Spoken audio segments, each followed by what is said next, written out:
Welcome. I was told, I thought this was a Mary Roswell conference. What's that? Mary Roswell? I know who she is, but why? I just get confused, that's all. Okay, ladies and gentlemen, welcome. How many people have seen me talk before? Right, so we'll get through the first bit quickly then. Right. Yeah, pirate radio, it's... we're doing the right thing. Oh, there it is. Right. Right, there's a lot of things happening now. By the way, I'm from the big city of Belfast, you know. And I worked in pirate radio in Dublin. I don't know how British they were going to be like in Finland. Anyway, that's just a sarcastic joke. Okay, what's basically been happening is that the reincarnation cycle of us has been interrupted, and there are people, things, which are taking advantage of that. So, for instance, I've got a thing here. You can see that? Can you see that? Way back in 1994, when I was in the third International UFO Congress, run by Bob Brown and his team, I had to spot a soul damage because they had been hit with sufficient stuff to cause soul damage. So that's, you know, the old bit of soul damage, you know. So the point is, we are in the realms of past death. The late Max Spears died twice, very inconvenient. But he actually came back, he could have died 3 times. So we are in the realm beyond our 3D living here, and so we've got to figure that out rather more quickly. So have I got is this a half-hour presentation or the full 45 minutes? Okay. That's a Monty Python joke. Okay, so if we look at this, John Irwin, 1939, his mother-to-be left the family home up in Newcastle, very warm, loving couple. The wife leaves. She comes back about 3 months later, pregnant with a child who was to be born in 1957, called John Irwin, who was instantly, when they had conscription, 1957, immediately was brought into a very elite special team of British forces who were embedded within the British Army but didn't get their orders from the British Army. But in the Army or the armed forces, you follow your orders. Nobody questions the orders, but where they come from is another thing. So in 1957, he's written a book called One Step Beyond the 16. One step beyond refers to being one step beyond death. So then you're operating your energy field and being trained by somebody who's teaching you something about special operations and a fighting technique which they call the machine. So way back in 1957 and ergo 1939, obviously there must have been a breeding program run by the British or somebody who was producing somebody with the right DNA to work with these special things. Okay, so we're now going back now a lot, right? And it's all about DNA. And there's no way anybody's been injected with synthetic DNA in the last couple of years. Okay, so that's what's going on, right? So we have another lady, fine lady, who you would never have met, but Dr. Rowney Kilda. She was blowing whistles on mind control in places in the United States. Only people with the most embarrassing fat arse mobile phones, could they please keep them on? Because we want to see the people who are really embarrassing. Right. Dr. Rowney Kilda was former chief medical officer of Finland. She moved soon. She was a very brilliant lady without going through her entire life. But she wrote a book called There Is No Death. Unfortunately, it is not available in English. But there it is. She's a medical officer of a country, and she's talking about there is no death. Okay? So next after this, we have another very early basis interviewee called Chris Thomas. Now, there's another guy called Chris Thomas walking about, but Chris and Thomas in Wales is a fairly common name. Chris Thomas was able to directly access the Akashic, and he wrote a number of books about a race called the Valon, which came from a dual star system called the Velos system, and they came here not too long ago, and they also realized that this wasn't the place for them to be, so most of them left. And this is where you're getting the stories of the Anunnaki and the Hathor, right? Now, this, and again, don't assume linear time. This is another Einstein fallacy about linear time. The reason why we have linear time is because you want to catch a train. Trains run on rails. And we've locked our concept of time to a train and catching a train, right? Because anywhere in the world right now, it's midday. Right, so basis, oh dear, God. So basis, Chris Thomas was also interviewed by a brilliant Norwegian researcher who made a brilliant series of films about in Norway on crop circles. I was in one of those interviews, and he thought I was so good he extended my edit.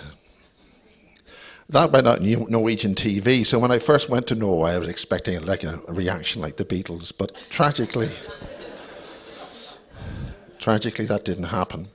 But he also interviewed Chris Thomas, and Chris was disabled in some way because he woke up with a hypodermic in him, and because he was a healer, he managed to heal himself as well as he could, and he was injected by assets of the Hathor, and that brings us to a pretty nasty group of people who operate, and they have a Valon energy signature.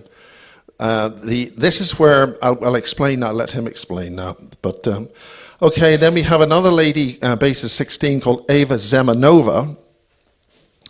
Now, Eva Zemanova is in the Himalayas right now, and is probably going to stay there. We interviewed her, Joanne, when we were still cooperating in those couple of years in the early 90s, early 20s, 2010, 2011, 2012. We interviewed her in her home in Prague, and we did quite a few interviews with her, and there's a lot of very complex stuff here about how the energy fields getting here are very, very complicated, and you've got to work out how to work them out. And that's tied up in very complex aspects of the Buddha stuff and all that stuff, Hindu things. So, and then we have Basis 2025. I was meant to be running a conference this time last week, and Kerry is meant to be speaking at it, but I pulled it. It was taken, I made it a decision, there were issues, and I stopped it. But Zena Stenberg is a computer analyst, runs a software company, and is very switched on with very complex methodologies and patterns, and she noticed a lot of connections with the crop circles. And it's not, one of the things about the crop circles is the point is they are made by people who have these designs and they implement them. And where the designs come from might be US Air Force intelligence or an envelope in the pub of the barge or something, but the point is they're very complicated and they have signals in them. And then I'm going to finish off with some fancy pictures. Right. I'm making documentaries, did pirate radio, was wonderful. I never thought ever that I'd get my first 100-watt transmitter, but something was able to manifest that transmitter, and while I was working with the BBC, I was talking to people in London, and we got really difficult to get a 100-watt transmitter FM. Very, very difficult. And we got that, we started putting bigger rigs on, we got up to 250 watts, and then we got up to a kilowatt. That was amazing. None of this should be happening, but it was, and we had protection and backing. So I built a whole lot of big fat bastard, border blaster pirate radio stations. I was also on television. I was in Ulster Television in my 5th form, and we talked about UFOs there. So that puts me on media. So I'm up there. I'm not sort of hiding. I'm sort of there, right? So you're in the target range. There's no point saying, I'm not here, please don't shoot. Okay, so the pirates were fantastic. That links also with Radio Caroline, which was a fantastic thing. The BBC's done a really nice documentary with a former MP who does a lot of travelling. What's his name? I forgot. Anyway, that's only quite recently. You can go to see Radio Caroline, the ship, and that had a 50,000 watt transmitter on it and a 300-foot tower. And when it came down, it came down. Right, so then we got into Sky Television. Sky Television was essentially an evolution of the pirate radio situation. So it had certain protective mechanisms, and I was able to convince the head of news about the UFO thing, and they noticed that when we ran a UFO thing, the sort of first time that the face on Mars was ever on TV here properly. And we had Richard C. Hoagland, and with his hyper-dimensional things, and he's had some trouble in the last week, his power being switched off. So we ran a program, and there's another guy called Nick Pope. Somebody say Nick Dope, but that's a very unkind thing to say. Naughty. I don't want any smiles around here. Key to this is UFOs are of no defense significance. Very important.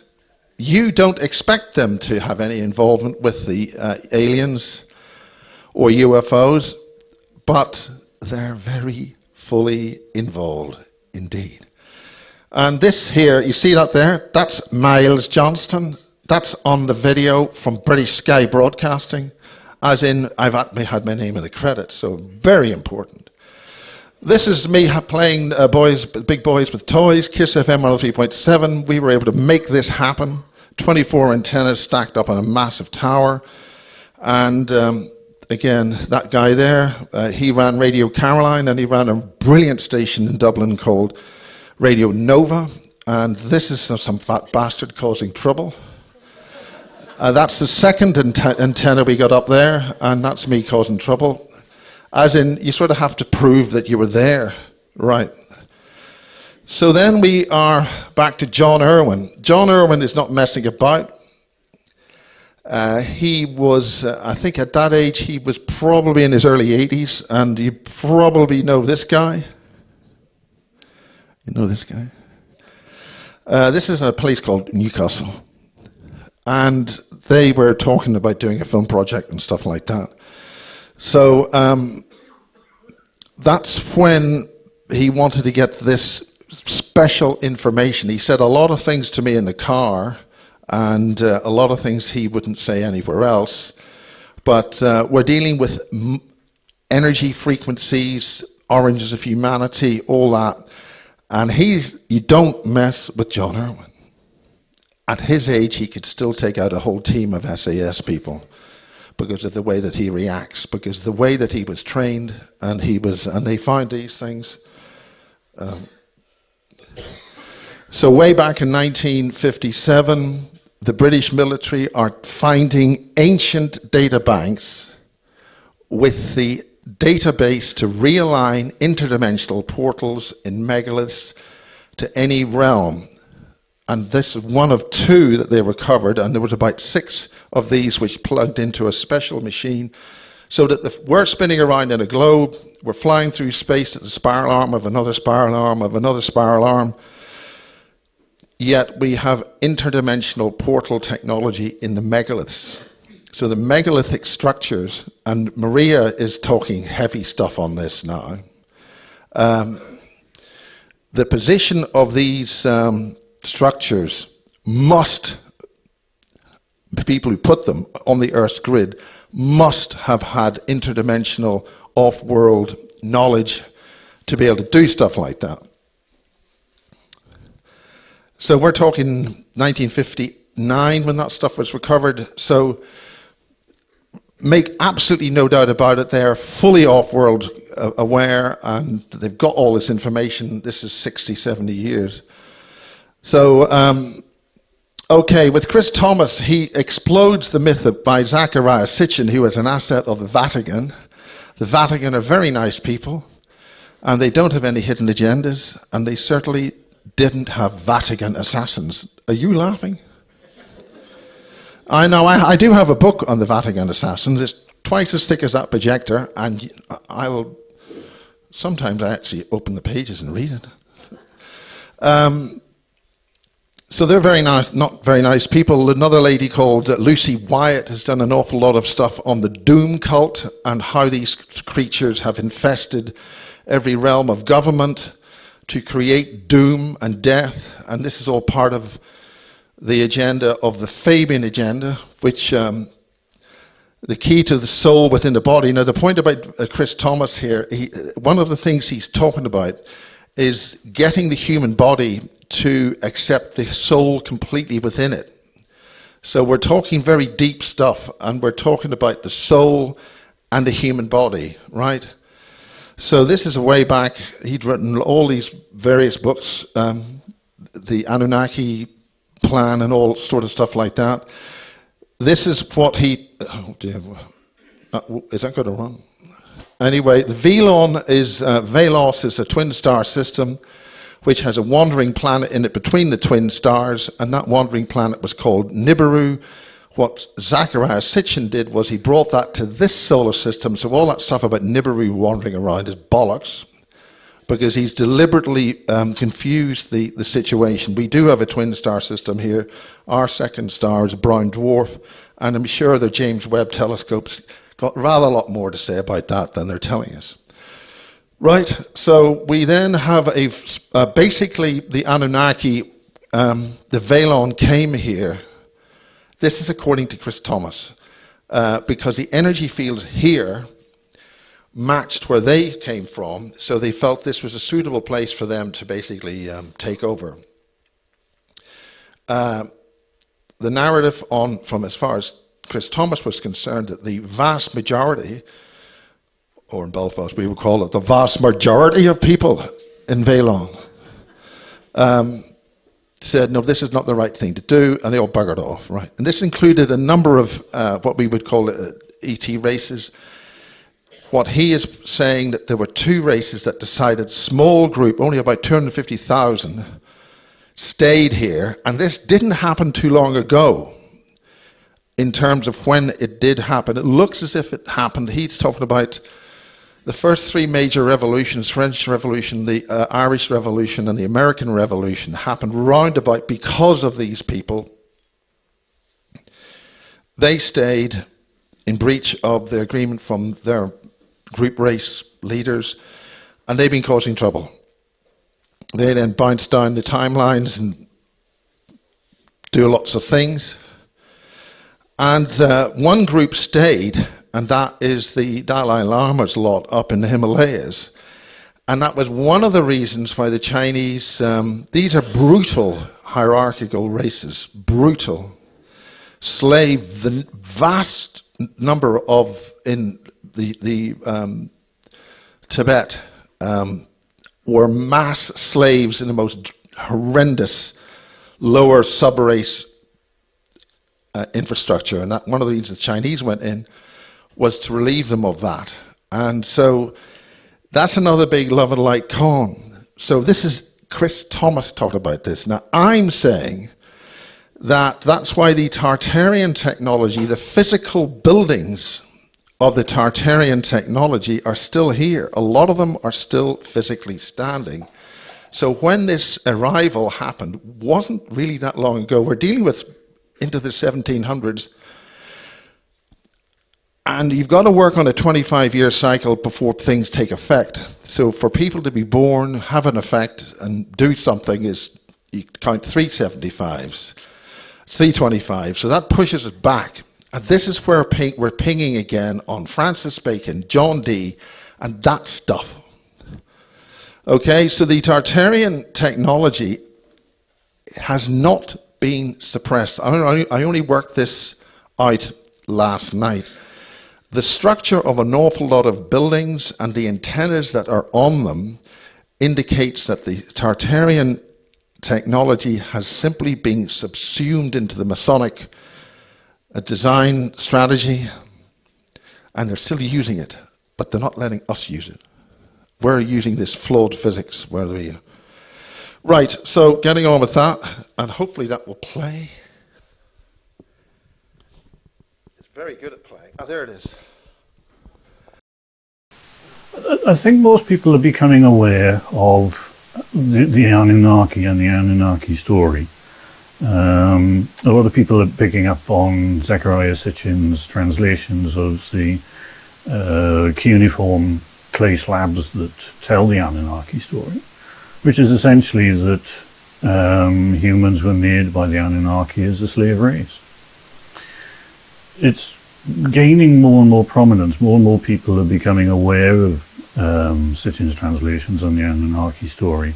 And there's also an awful lot of channeled material out there, and a lot of websites containing channeled material saying that the Anunnaki are here to save us. Organizations like the Galactic Federation, Ashtar Command, Big Great White Brotherhood, organizations like this are Anunnaki, essentially. They're set up by the Anunnaki, and they're here to deliberately mislead us. That's Project Human Extinction. Now, maybe there's a clue in that title. That's the last book he managed to publish. He didn't last too long after that. So we've introduced the concept of soul swapping, and I think Kerry was talking about humans walking around, but they're actually aliens. This is where there's a woman out in the audience. I won't let you. You can stand up and identify yourself, please. You see this woman over there? That's her standing there in this magical photograph. Right. Miriam has got lots of very high-level perceptions, and that's very important, but we pressed for time. Do chat with Miriam. And this is a windmill. This is Karen, wonderful lady, because she's got a K, Karen. You don't mess with Karen.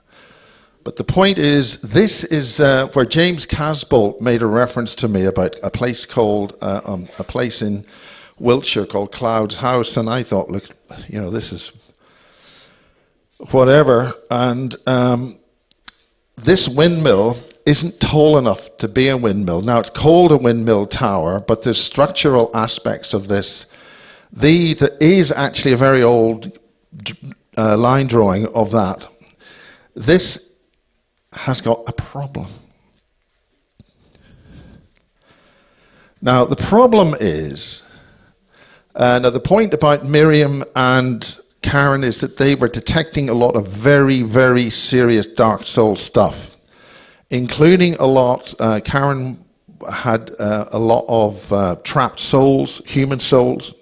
The basic point being that the drug was used as a human body swap operation and part of a much wider network. So, for instance, these portals here and the angle of those, these are staring into a forest doing nothing. But this is much older, and the structure of this, I would not say would be strong enough to have the twisting forces of a windmill operating on it, even though it's not really big enough to run as a windmill. So it's built as a deception device. Now, one of the things about other people going here and seeing and observing and paying attention is there's a little bit of a problem with the steps. Now, there's a door there, and right on the opposite, there's another door. They both got a set of steps. Only one set of steps has ever been used. There's no wear on one set of steps. And then observant analysis of those steps, they're made by somebody leaving the tower. You step down, not going up the steps into it. And that's very important. And those are very well worn. So people have been leaving this, but they've not been going into it through the front door. The other thing is, there's a little problem with this hill here. And that, again, illustrates that there's some energy connection with a whole network of structures in the south of England, which involved ET, and you can talk to Miriam. Basically, in round figures, they had a soul swap operation where the alien souls would be dumped into a human soul, a human body, and then they'd walk out just like an ordinary human. And you can say that on mic afterwards, right? It's important. She'll have more information. People talk to trees, and people talk to plants. They sometimes talk to Miriam. Now, that may sound weird, but if you listen to nature, nature will tell you things, and it's watching all the time. And that's how we're able to find out a hell of a lot more about what's going on. Everything here is alive and intelligent, right? So basically that was a soul-swapping operation. It was meant to be shut down quite recently, and then we have a whole lot of the activity quite recently, right? We then have a situation where these megaliths and these stone structures are all over the place, and there's lots of these carvings of ETs. Again, we were there. This is in the front of the book by Gary Meehan, A Guide to Sacred Places of Ireland and Her Legends. This is a much thicker book than the one you've got in England, because we've obviously built over a lot of them. But it means there are direct ET connections with the megaliths. Again, this is a multidimensional thing which has been whistleblown with a TV series like this about Avebury. So we have a TV series, Children of the Stones, Children in the Stones. The stones hold ETs from other places. So this is, you see the way that in the graphic, there's a very good TV series made in the early years of colour TV, outside broadcasting. You've got the guy there who became one of the key people in Blake 7, one of the best TV series let down by bad sets and sellotape and gaffer tape. Okay, there's another little place that Miriam did her own private research on, and there's a whole pile of scattered stones here. Now, what's happening here is that Miriam is sitting on this stone. But it's the lichens, it's the lichens. We've got to protect the lichens, or lichens. These are sacred. But there's an awful lot more involved here. And again, they're scattered all over the place. Now, there is talk that under the hill at Chair Hill, and it's interesting that there's a sign at Chair Hill on the A4 in Wiltshire, just not too far away from Avebury. Labour in Vain Hill. Now, why would they call that? There's also a granite monolith which is meant to be part of Lord Blenheim's estate. But the thing is, I got into a little bit of trouble when there was a little bit of a problem at MOD Lynham, because I think it was Gene Decode. I think there's the other one, Sean 107 or Gene Decode. He put out this little missive, this little email. Oh, there's been a bad road slide in Wiltshire. Now, why would he do a thing about a bit of a damaged road in Wiltshire? Why would he bother even? I mean, if I did it or somebody else said, oh, there's been a mudslide and a road got damaged in Wiltshire. But when it comes from Gene Decode or 107, and I still think that's a piss take on 107, James Bond. I think there's a joke in there somewhere. Especially when you say 107. Anyway, there's always these messages like UFOs, no defense significance. That's because we're buddies with them, or we've been fully invaded. We can't do a bloody thing about it, and we're whistleblowing, telling you, help us.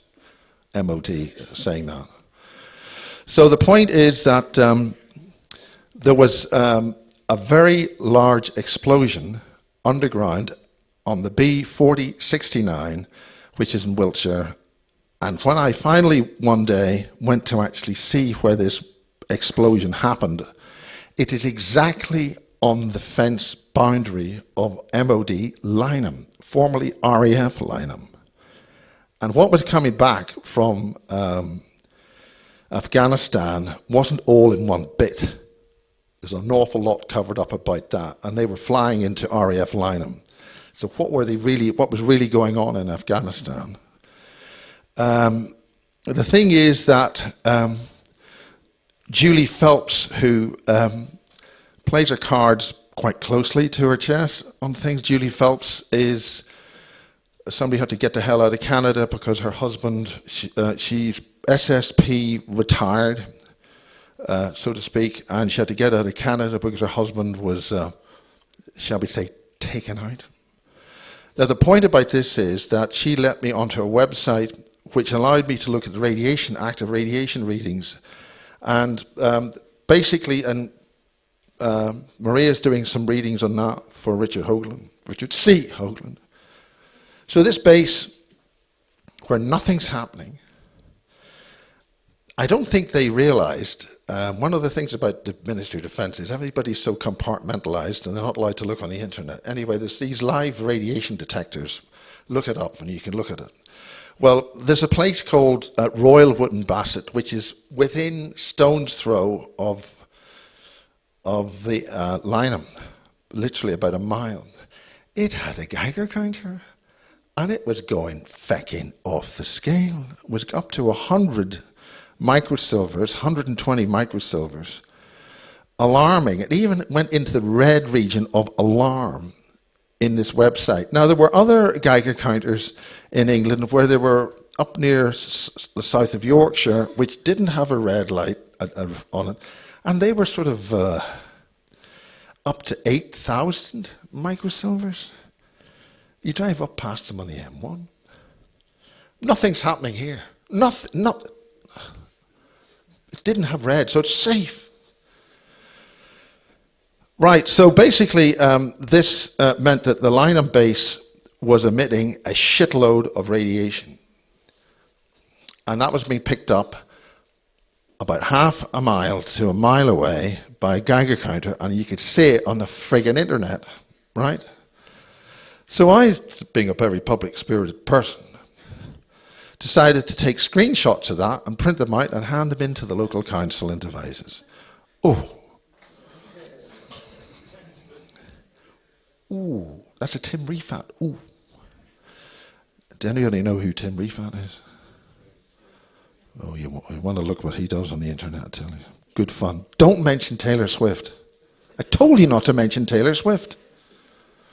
Anyway, the point is, there's another very public-spirited lady in Devizes, and she made a phone call to the town hall in Royal Wootton Bassett, and they didn't know about the Geiger counter either. And there's no way that if you say radiation leakage, that would ever sort of stimulate any kind of response in people. Just no problems. So that's when the shit hit the fan, and certain things were enacted by the MOD. The interesting thing was, I drove past the MOD base, Lynham, with my Geiger counter, and the background radiation did go up. It went up to about 15. I think it might have almost reached 20.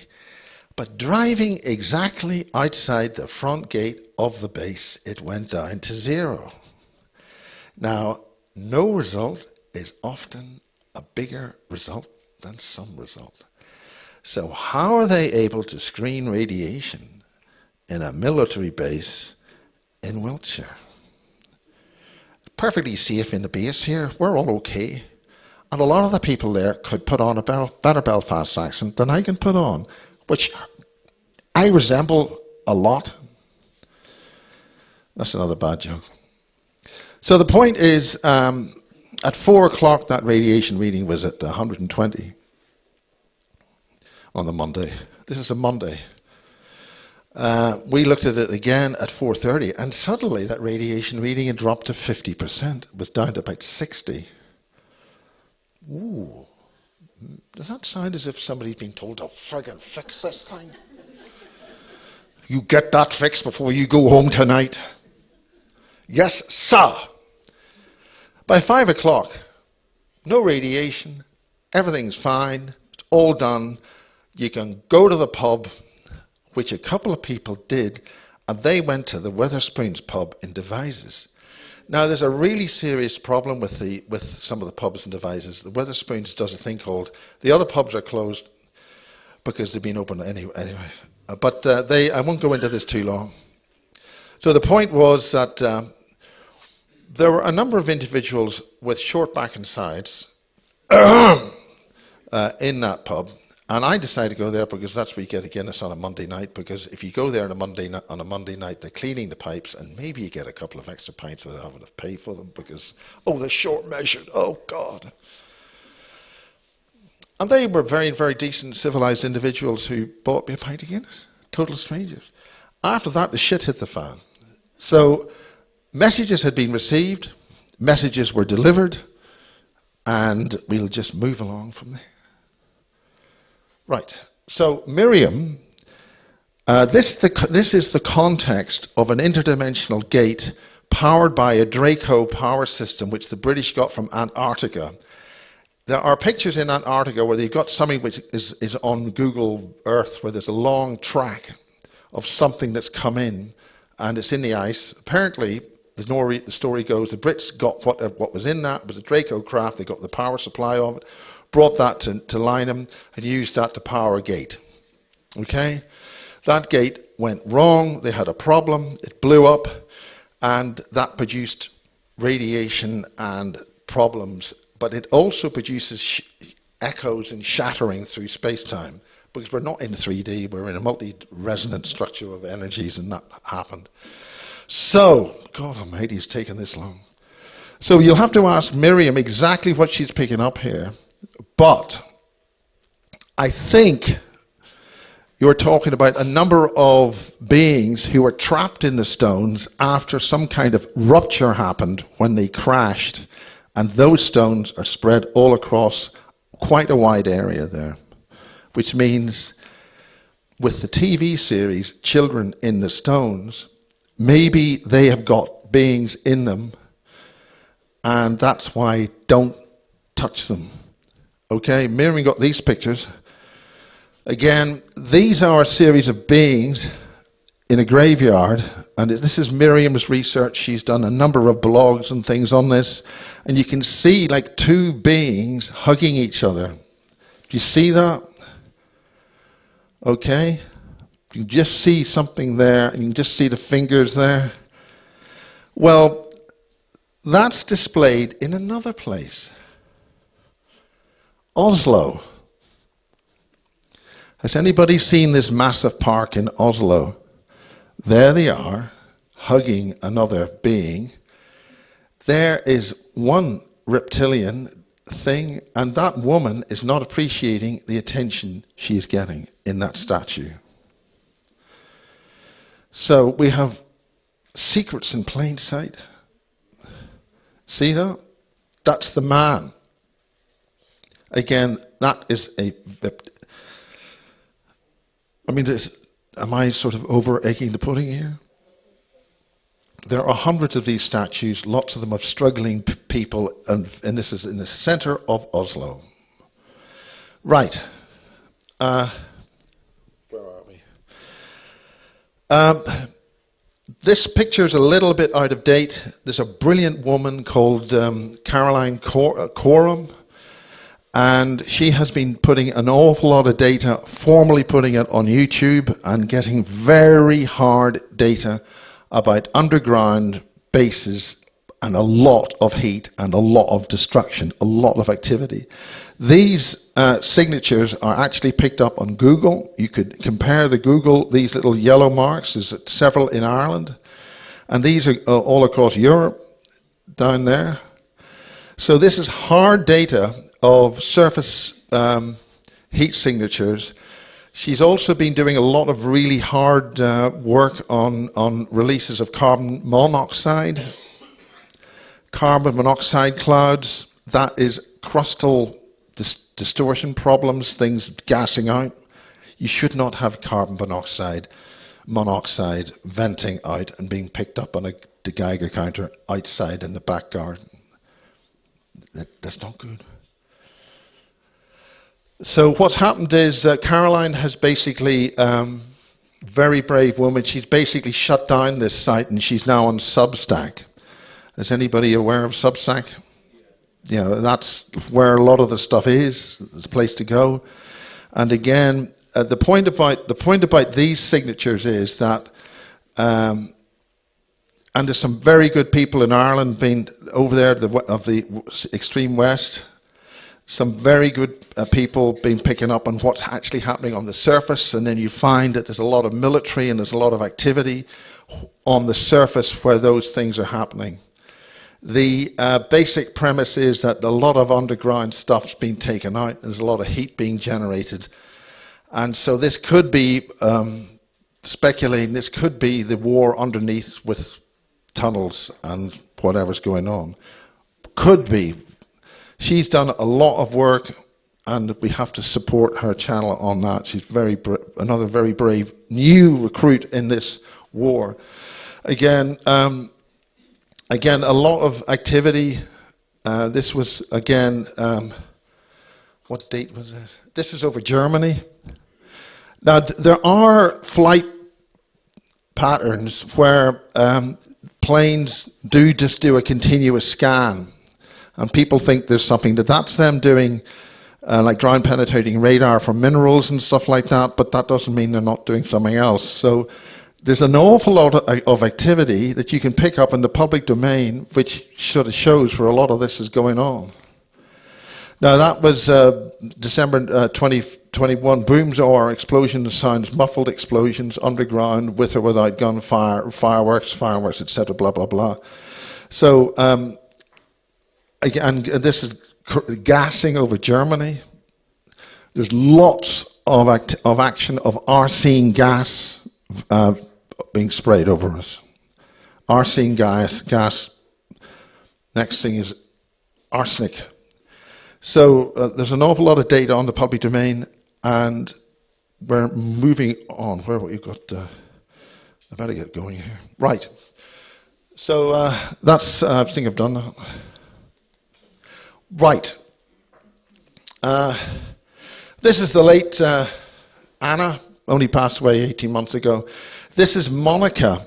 Monica. She, like in the olden, is anybody familiar with the very early stuff, Basis 1 and stuff? No. Okay, look, anoraks. Okay, right. Basis 1, which is why the whole Basis project started, was we have a guy who turns up saying he's a security guard in an underground facility in Berkshire. He and another lady called Lisa McKenna Williams. Now she had 2 children. She was a multiple abductee. She had very long black hair, and sometimes she'd have a big round thing as big as a half crown. Just thought I'd mention that. Just a big circular thing where the ETs had taken her and shaved her head and plugged into her. She had 2 children. They both ended up in the SSP. Lisa Williams has since left us. And it was Lisa and Barry's chat about the inner politics and the internecine double-dealing backstabbing that goes on in these bases, just like you have in any normal council or civil servants or regional BBC television site. One scheming and backstabbing the other. And that made it ring true. So Monica, we did some interviews with Monica in Norway, and we had the usual little interruption from the Secret Services. So, for instance, if you've got somebody, you're interviewing somebody, having a conversation with somebody, and you've got a camera there, this individual simply sort of get in shot. Now, it turns out I worked out why they get in shot. What they're deliberately getting in shot, without going into other details, is they get into the file. their photonic energy gets into the file. That's converted into electrons, which then get stored as particles in your memory bank, and they can get into your memory bank because they've left a trace. They get into your computer, and they can mess with it that way. Remember, computers are sentient, and you can get in there, biophotons. That's why they get in shot. But that works both ways. If they want to get in shot, and they're going to cause problems, you can get into the file, and you can feck the bastards back to wherever they're doing it, wherever it is. Just a little note, people. What goes around comes around. You want to fuck around? We can fuck with you. Right. And this is the new kid on the block, and she was going to be speaking at, she did speak at the Basis 2026, 25, and she's very, very switched on, and she's called Selena, and because her Facebook page is Selena Aliens, because it reverses the letters, and we'll see, so we did this little, we did 3 hours of this as a Basis 2012, and this is going to include her back reference to Eva Zemanova of 2012 and Basis 16 and a thing called the Bogdaya event. This is when original corporeal flesh life, as opposed to vegetable life, was seeded on this planet. And something happened which was a bit of a fuck up. So we'll see if this will play. Is it going to play? I don't know what I did the last time. This is only my second thing. Let's see. Eva Zemanova is a native of Prague, a Buddhist and a direct experiencer of an ancient ET landing on Earth before any animal life existed on the Earth millions of years ago. Her event she directly recalled while in India is the Bodh Gaya event. Okay, thank you for having me, Miles. I think this presentation here today is the result of a project, an experiment, this life, but many, many, many others before this. And to be bringing these words out today, it's important to kind of see them as a transmission.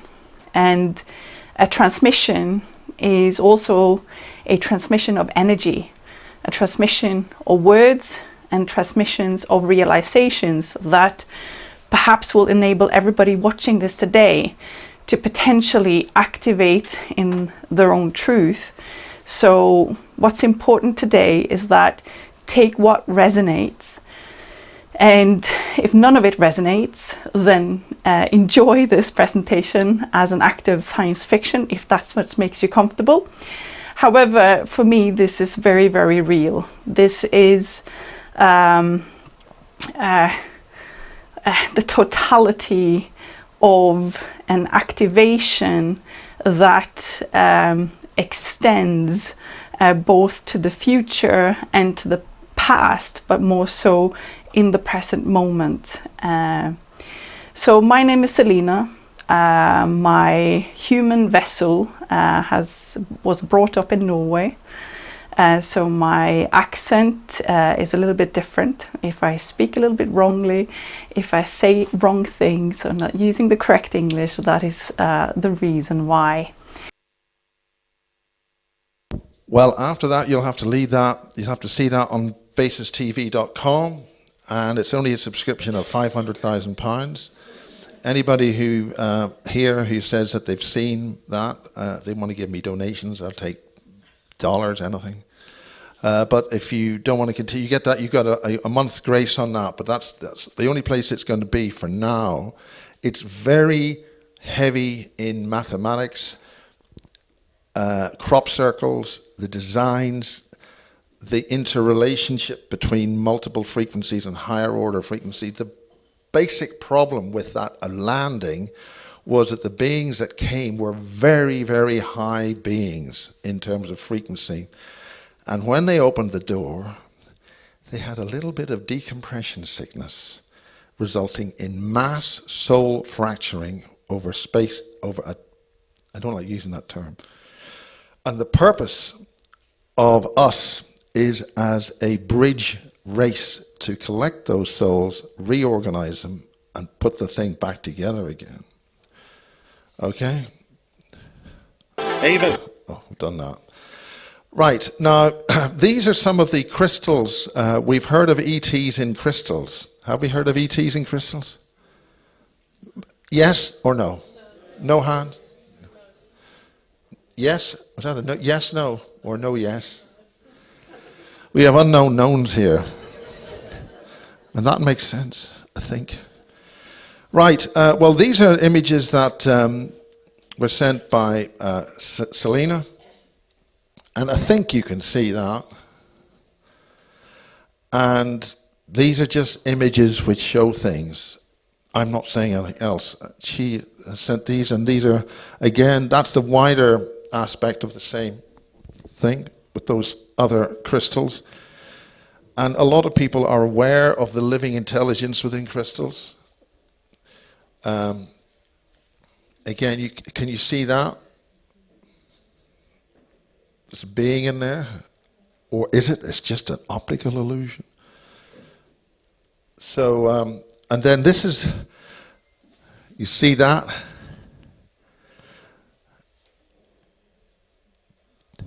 So those are very, very high-level crystals, and I'm not going to...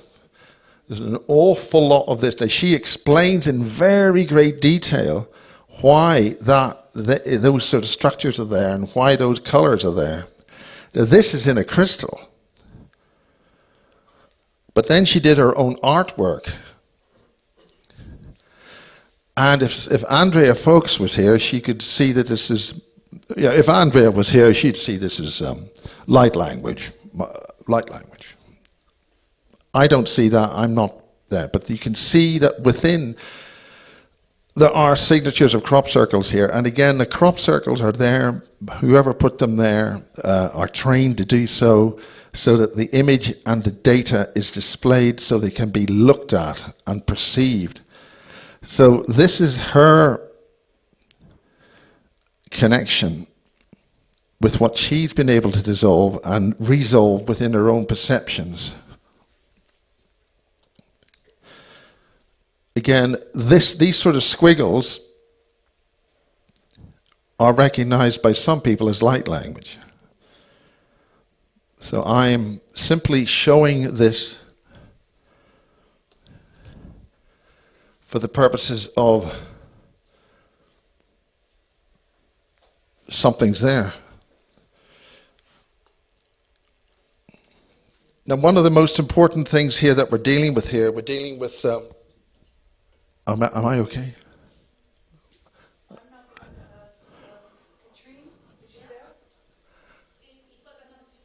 15 minutes, great. Okay, I've got some pretty pictures to show. End it with pretty pictures. Right, the important thing about this is about the whole reason how I showed earlier on that I had no idea that I could build a pirate radio station with an FM transmitter. But with the correct focus of your manifestation abilities, you can accomplish anything. We're being hit with hate, all these sort of things, the media doing all this, blowing whistles or whatever it is. And so it's important to recognize that I wasn't able to put on a 1.2 megawatt pirate station while I was still employed by the British Broken Biscuit Company, which they then subsequently said, we don't think it's a good idea if you still work for us. And then he came and made a bloody TV program about it. It was good fun. They came up there to the Alien Mountain. We called it Alien Mountain later. And actually, when the Irish authorities actually finally raided the place, they actually put the term Alien Mountain Shed 1, Alien Mountain Shed 2. We entered the history books. Malud, there's a bunch of people there, and they were putting these aerials on, and they were up in the tower, you know, and they were transmitting this stuff. It was, we don't care, because they were transmitting it to that place in the north called Belfast. And where was this transmission happening? Malud, it was called Alien Mountain. Anyway, so you got to have a bit of a laugh or cry. So that's the important thing. we can make disclosure happen. I mean, I'm going, and Kerry last year, we were at the first Full Disclosure Now conference. Anybody at the back still awake? Full Disclosure Now conference. So that's happening next a couple of weeks. I'm going over there, and we're very privileged to be invited back. You can always be invited once, but to be invited back is woo-woo, yeah. So that's important. Right, I think on this particular thing, I'm including this connection with bases here. And this all involves the military. The military, well, if you're dealing with some kind of alien invasion or something's going on and they don't take you to analyze what's going on, they're not doing their job, are they? Well, the good news on this is that they have been doing their job, and a lot of the people who've been taken to the MyLab bases, etc., can now walk out of them and manifest anywhere in the universes as they so choose. That was something that John Irwin was aware of way back in his training in 1957. So we can manifest into realms anywhere. And that was one of the things, it's not particle entanglement and we transmit your body from one thing to another. I mean, that's, we just do a Jodie Foster. The Jodie Foster movie is very good.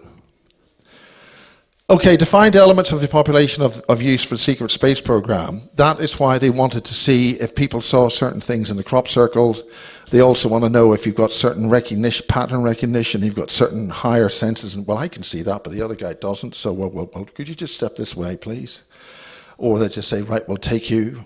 And the children are taken in schools. The heel prick test is used to check DNA of the mother and the child, so they will track you through schools. And then there's a lot of school children go on an outing one day, and a lot of them just go on the outing and everything's fine, but they just have a wee diversion into a base and they do something, and then they come out and then they get pictures of where they should have been, so they get a front memory of where they've been, but they've actually been somewhere else, and you don't know about it. That's been going a long time. So again, examples, Lisa Williams' children, Monica in Norway, abducted children. Then we have the direct involvement with different ETs and our military. Laura Blackwell, a few other people, when she was in the US military, very good at remote viewing. What they were doing was they go to work, walk past half a dozen aliens doing whatever they're doing, and then they'd be able to remote view the site on the battlefield, or we prefer to call it in theatre, or if you can't understand that, in theatre. And then they would be able to remote view, and they could then tell the soldiers on the ground, effectively using like a V2K, they'll hear in their head, right, the enemy isn't over there, it's over there, it's over here, now you're about to get hit. So they go, instead of shooting there, they go boom there. That kind of thing. And that can be off-world, etc. And a lot of them were trained in Burnworthy Manor here in England. Don't mention Sarah. I told you not to mention Sarah. Is Colin here? No. Taj, I wish you'd just shut up. I really do. This is a serious situation here. And if people don't know who Sarah is, you don't want to either. And I didn't say that either. Right, Niara Isley. Now, does anybody know Niara Isley? She's actually written a book. She's one of the more famous. She's done one of the more famous interviews about in sort of Area 52 in the Dreamland complex, where she was pretty badly treated in terms of being used as in a test for very fast-moving objects and seeing how their radar technology could track it. So she was then taken in and pretty badly beaten up. She's now got very clear memories of working on Mars in the 20. Anybody heard of the 20 and back program? Okay, basically the 20 and back program is you got to get rid of this linear thing about time. They take you back, work 20 years in the business, in whatever you're doing, and then they drop you back, and like in the movie Men in Black, you wake up and, oh, You just get on with your life, but you don't know you've just been away for 20 years and back. So she's remembering her 20 years and back, and she's remembering doing archaeology on Mars. And I think I've spelt that right. For Christ's sake, spell that thing right. So she has spent a lot of time doing archaeology in the Cydonia region of Mars, because it's an active zone, and they have to wear... on Mars, it's not the sort of hostile place that you think it is. It is a hostile place. You don't want to know what you think it is. But they're known as the miners, and when the RAF service personnel work in the RAF facility on Mars, it doesn't matter whether they're being treated badly. They're not your concern. So she did one or two things which weren't too happy, and she was stuck in dumped into space in a survival pod with only enough oxygen, nothing else, to survive. So when she started getting really sick and panicky, just floating in space, when they really, just at the moment when she was really in a state of thing, they then plucked her back. So she's now remembering very detailed things about Mars. There's a few more people talking about Mars, quite a few more people talking about Mars and working there.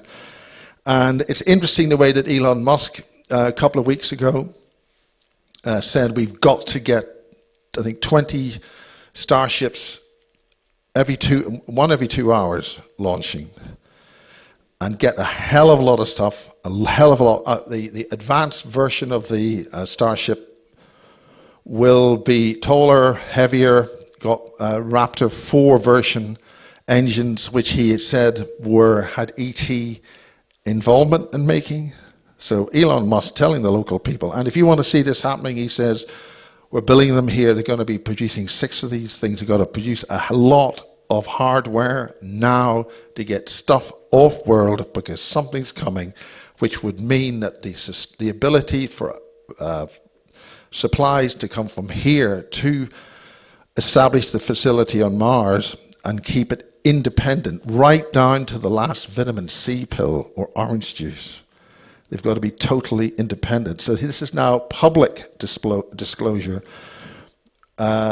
It's probable they'll have to assemble quite a few of those starships so they'll all jump in one go. You may find those starships will only be going up relatively a short distance, because before they dump their crew and their resources onto the huge SSP craft, which they're not allowed to talk about. But it gets them off world. Everybody sees them leave, and they jump using those ships. And that's one way of getting a lot of the normal population off this planet. Once you're in the ship, you're not coming back, and you're not, and that is to establish a major off-world that they can talk about and then get a budget for on Mars within the next couple of years, which means you're going to see an awful lot of his stuff flying and go wrong. And just like in the movie, maybe the Brits, we've got 6 launch sites. So here in the UK, I've been going to the space technology conferences at Farnborough and the London Excel, and there's a lot of people talking about stuff which they don't want to talk about, but it's interesting when you see through it and they say, you've noticed something, and then they suddenly, anyway, it's good fun. Right, betrayal, as a lot of people realize, we've done very bad deals with very bad things. Again, some of the people have noticed the late Hilary Porter. Anybody remember Hilary Porter? She spoke at this conference several times. She was in the Marconi Defence Base at Farnborough when they had a bit of an invasion, a bit of a problem. In that a bunch of ETs had access to drawing office with all the secret stuff, 1974 in April, and the ETs are running around the place. And the security people are saying, what the hell what are we here for? We can't do anything about this. Right, so she'd passed on last year. And she did an awful lot of work. So Farnborough's one heck of a facility. Other little things about the secret space program is Zenner in Cornwall. This is RAF, Royal Air Force or Royal Navy or Royal US Navy, St. Morgan. That's a base which there are a number of different facilities around it. and that is SSP, reptilians, all that sort of stuff. It gave control and command. I've been waving. 3 minutes, right. Okay, right, that's a thing, that's them in the drawing office as drawn and things, so we'll get on with this. Pretty pictures. There's another gentleman here called Bob Osborne, and he has written a number of books about all of this stuff. That's Aleister Crowley with Baphomet, all those symbols. That's D.H. Lawrence, and it's all about the agenda of what's happening now with the technocrats. This is from the MOD, and that's in the Ministry of Defense website, making us into cyborgs. And the level of autism is through the roof. Now, Julie Phelps has made a statement about the following photographs I'm going to be showing, which I'm going to fly through. It's likely that some of these photographs have had a bit of AI done to them, in other words, to frig the original image. But this is just to get the idea across. Now, Julie is talking about working on propulsion technologies, and only this couple of days ago she's admitted that she has worked on the TR-5A. She is not familiar with the 09G. These are categories of man-made very high velocity SSP craft, and so up to now we've been talking about the TR-3B alpha, but we've been talking about the TR-3B. Does anybody know what a TR-3B is? But very few. TR-3B, the triangle craft, hyperspace, just boom. Right. So she's got. These are her statements about these pictures. So these are pretty pictures, right? This is pretty picture time, okay? This, again, this is on the internet. These are obviously computer drawings, but they are showing the different category of craft. That's the TR-3C. We'll just keep going. This is an 09G, and that's manufacturer General Dynamics. In flight 2001. Not fucking about here. General Dynamics. Height, diameter is 70 meters. This is another one, a TR-5A. Lockheed Martin, first flight, 2013. Now, I have asked the MOD, and if there's anybody in the MOD here, I mean, we've got a really good tradition in this country of it getting old space and RAF, the beautiful Vulcan bomber, that they've got that up and running, and we have an organization to do that. We've got the Lancashire and all that. Why can't you just give us a nice TR-3B? You're not using them anymore. And we could just knock it up and have it land out there, and you just nip up to the moon and back, a quick round bit for maybe 50 quid a go. But I mean, you're not using them. Why don't we just soft disclosure? Soft disclosure. Right. So these are just to give you an idea. Pretty pictures. This is another one. This is the BN 2020-100 again. First flight. You see, this is cargo, and it's like a stealth fighter inside. Now, I don't necessarily trust these drawings, but it's getting an idea, right? And again, they're saying 2004, diameter 26.7. I think the other one was 70 meters. That's big. Right, so, and then we have this. Now, Penny Bradley is a direct experiencer. She has flown these Draco craft. This is a Draco. Now, this bunch of images have been on the internet, so there's a set of these that you can see. This is a copy, and Penny just was able to send a version that she is saying she has flown. These are Draco transport craft, and she's flown them. And that's a submarine photograph of this one. And these are the crosshairs of the periscope, US Navy sourced, and that is not messing about. So we'll just keep going. These are similar ones who have just left space, or left the ocean. Now, again, one of the most important things about space is it's a lot of radiation, but the basic signature of the craft that you have is that they behave like a submarine. So this guy called Tompkins, who spoke in the States many times, he was talking about them making pressure hulls of iron, heavy iron, to then weld into huge ships, which would work in space, and you stick a bunch of pulse plasma engines on them, and they behave in space like they do in water. So again, this is just some pretty pictures. This is several of the pictures, and it's got some of the original US Navy alleged classification on them. This data says, had told him that the pictures were taken from the US submarine in 1971.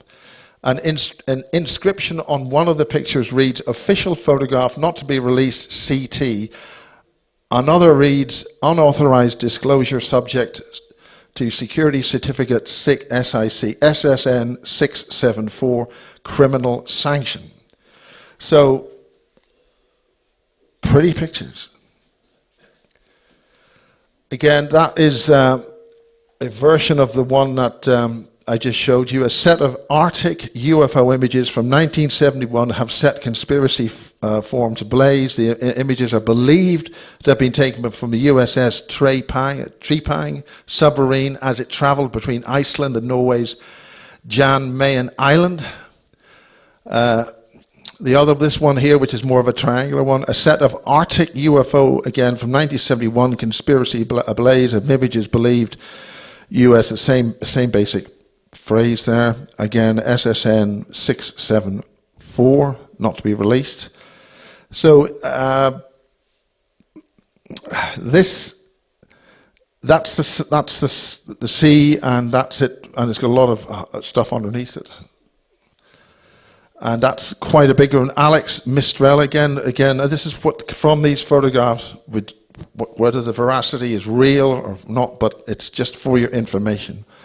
And that comes from a French paranormal picture, top secret according to the Black Vault. So these have been in the public domain, hovering around. Right, this is Sean Bond. Sean Bond will be at the Tampa conference in detail, and they are he's digging up in expeditions in Mexico these artifacts. That's his claim. These are ancient devices, allegedly. As with all archaeology, maybe they've been knocked off somewhere, but there may be a degree of fraud. Now, the point about this is the long skull stuff. Now, this, again, on that, this is about that size. And there are a lot of this stuff coming out now. And these particular beings, they're not in this shot, but they're very tall, very thin, like Africans, with all these rings on them. And these are terrestrial people from a long time ago. This type of being, you may have seen one of these types in the Quatermass TV series in the 1960s. Similar. Again, they're whistleblowing if you look.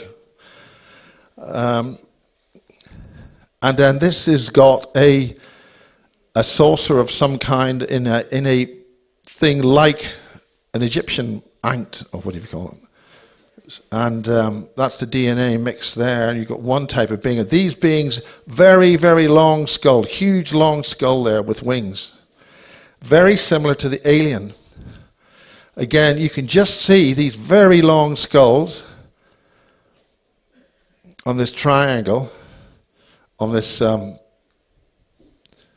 it does show signs of soil corrupting it, and that's it. So anyway, pretty pictures. Have a good lunch.